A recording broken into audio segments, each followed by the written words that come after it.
మనం సరఫరా చేస్తున్నాం అధ్యక్ష. 3 నెలల పంట కాలం తరువాత మేము చెప్పే దిగుబడి లెక్కలే మాట్లాడతాయి అధ్యక్ష. విత్తనాలను సకాలంలోనే సరఫరా చేస్తున్నాము అధ్యక్ష. మనది రైతు ప్రభుత్వం అధ్యక్ష అని రైతులే చెప్తున్నారు అధ్యక్ష. రైతులే రాజు కదా అధ్యక్ష.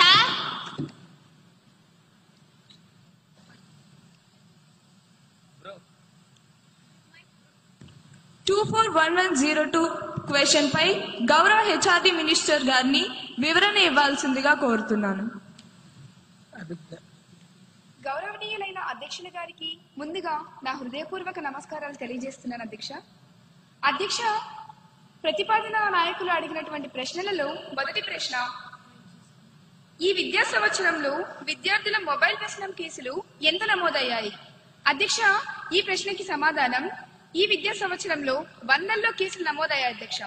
రెండవ ప్రశ్న, మొబైల్ వ్యసనం కోసం ప్రభుత్వం ఏమైనా కౌన్సిలింగ్ లేదా రీహాబ్ సదుపాయాలు అందిస్తున్నదా? అంటే ప్రత్యేక రీహాబ్ అంటూ ఏం లేదు అధ్యక్ష, కాకపోతే ఖచ్చితంగా కౌన్సిలింగ్ అనేది అందిస్తున్నది అధ్యక్ష.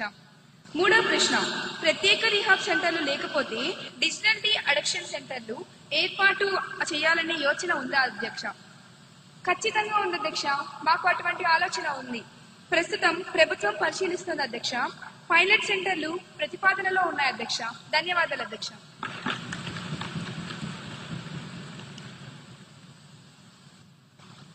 గౌరవ ఎమ్మెల్యే కుమారి నిహారిక గారిని సప్లిమెంటరీ క్వశ్చన్ కి అనుమతిస్తున్నాను.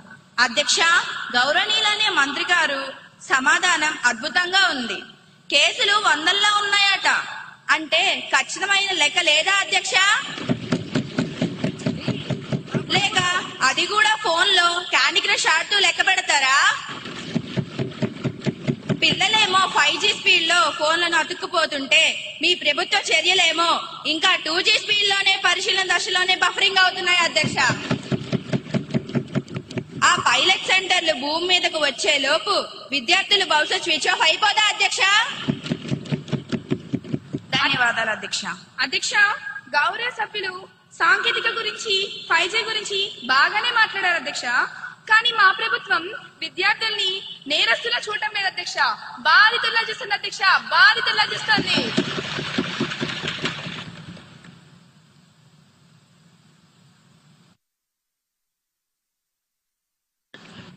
అసలు లెక్కలేవి 100లో అంటే సమాధానమైన అధ్యక్ష.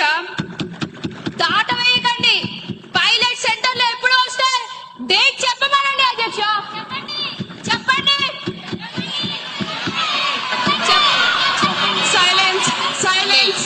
సభ్యులందరూ సభా గౌరవాన్ని కాపాడాలని కోరుతున్నాను.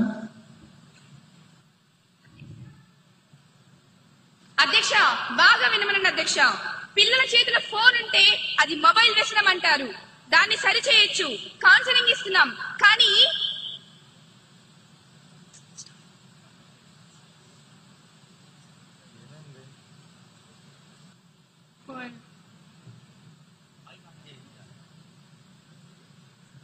అధ్యక్ష, మా మైకులు కట్ చేశారా? మళ్ళీ కదల యాక్షన్ ఎప్పుడు? యాక్షన్ ప్లాన్ ఏది? కానీ ప్రభుత్వం ఏం చేసినా గుడ్డిగా వ్యతిరేకించే మీ మైక్ వ్యసనానికి మాత్రం ప్రపంచంలో ఏ రిహాబిలిటేషన్ సెంటర్ మందు కనిపెట్టలేదు అధ్యక్ష. పిల్లలకి కౌన్సిలింగ్ పనిచేస్తుంది కానీ మీకు పని చేయదు. పైలట్ సెంటర్ల మీద దృష్టి పెట్టాం అధ్యక్ష మేము. మీరు కేవలం అల్లరి మీద మాత్రమే దృష్టి పెట్టారు అధ్యక్ష. తేడా అదే అధ్యక్ష. ధన్యవాదాలు అధ్యక్ష.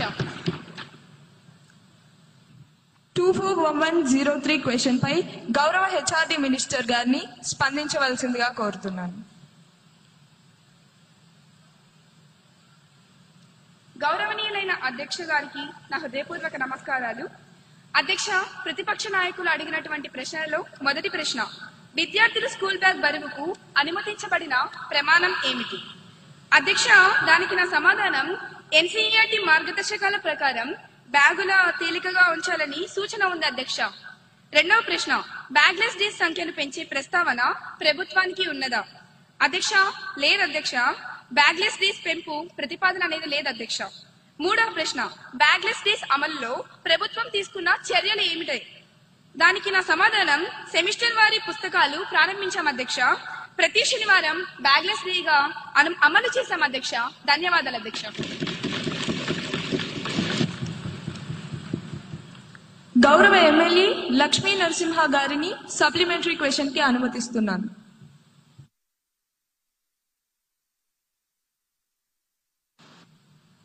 అధ్యక్ష, గౌరవనీయులైన మంత్రి గారి సమాధానం చాలా బాగుంది అధ్యక్ష.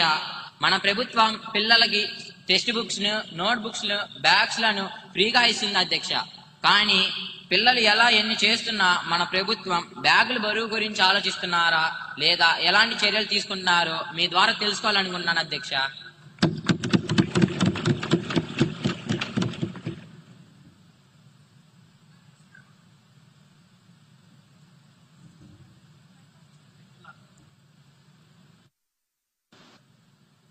అధ్యక్ష, గౌరవ సభ్యులారా, మేము సెమిస్టర్ విధానం తెచ్చాం, సెమిస్టర్ సిస్టమ్ ను తెచ్చాం.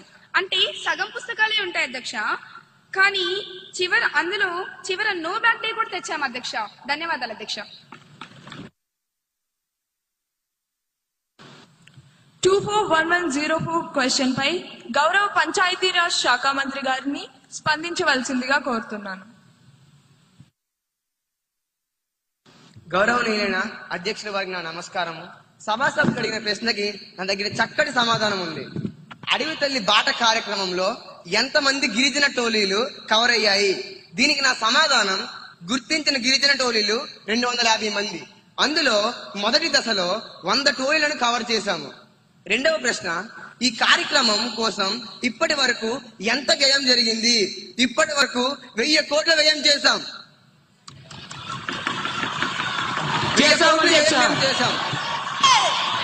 మంత్రి గారి సమాధానాన్ని పూర్తిగా వినవలసిందిగా కోరుకుంటున్నాను. ఇంకా ఎన్ని గిరిజన ప్రాంతాలు కవర్ అవ్వాల్సి ఉంది? మిగిలిన ప్రాంతాలను ఎప్పటిలోగా పూర్తి చేస్తారు? దీనికి నా సమాధానం, ఇంకా 150 టోలీలు కవర్ అయ్యాయి. రాబోయే ఏడాదిలో మేము పూర్తి చేస్తాం అధ్యక్ష. ధన్యవాదాలు.